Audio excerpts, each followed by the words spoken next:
Definitely putting us in good footing going into 2020. We did see during 2019 that we reached the lowest unemployment rate that we had seen historically, and on average we were seeing 176,000 jobs. But that does compare to some sectors like manufacturing, for example, where on average we only saw 3,800, and that reflects almost an 80% decrease from 2018. So it is a very weak spot in our economy right now. And we do see that this is a very tight labor market. Even according to the Bureau of Labor Statistics, workers quit their jobs at the fastest rate on record in 2019. Now that shows confidence in the job market, but what does this mean for employers who are trying to retain talent? It means that they're having a really hard time finding the workers and the talent that they need. So they're having to do more than increase wages. And the minimum wage is helping workers to, more of them to come in from the sidelines, but workers or employers need to look beyond that and look at benefits and other measures such as flexibility, workplace flexibility, and remote working, for example, to try to attract the talent. So talk about what we're seeing with wage growth and why it's happening. So that's actually a puzzle because it's lower than expected, especially at this time in the expansion. We're reaching or entering our 11th year actually of the expansion. So we would assume or expect these wage increases to be faster at this point. So that's a little bit of a disappointment, but it's still strong. And you know, it is a puzzle. We are seeing that because we, for example, the U6, our broader measure of unemployment, did go down. So it means that there are more workers that are coming in to the labor market at a lower wage point. So there's less pressure there. And also, you know, in terms of employers, they're really going to need to boost up their productivity levels. It's going to squeeze profits with increasing wages and the minimum wage. So on both ends, there's definitely some challenges. And let's look at some of the conversations that are being had. You have a minimum wage, you have the living wage, and you also have poverty levels. What sort of conversations are being had around this by employers and also by the government? Well, we did have a couple of years ago a minimum wage bill that was passed by the House.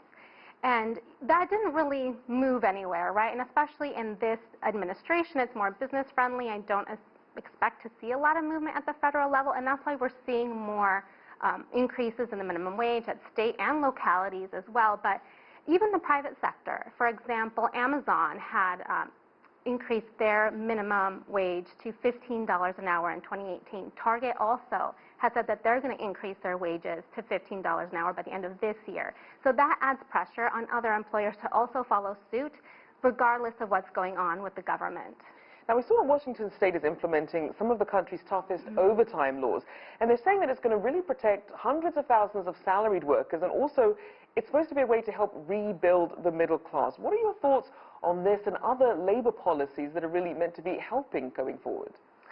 Well, it's, you know, in terms of the employer perspective, like I said, it's going to really squeeze their profits. So it's about trying to find other ways to get those workers into the door. It does help them, especially in election year. You know, workers are voters, and they want to feel good about the economy. They want to feel good about their finances going forward. So it's a good position for them to be in. But from the employer perspective, it's a challenge to know that it's going to be increasing their compensation costs going forward. Now, it's interesting because we're seeing that U.S. job openings now outnumber the number of people available to fill them by the widest gap ever. So then what happens to wages and the economy if that trend continues? Well, it does put upward pressure on wages, for sure, and that's part of the puzzle, that we're not really seeing that. So in response, you know, workers or employers are trying to attract workers in other ways. I mentioned remote flexibility, work practices, also training incentives in order to try to get more workers. Companies are really trying to beef up their onboarding programs or their internal training programs in order to get the workers with the, to train them with the talent and the skills that they need. And just very quickly, because you mentioned skills, and we are still seeing employers saying we need more skilled workers.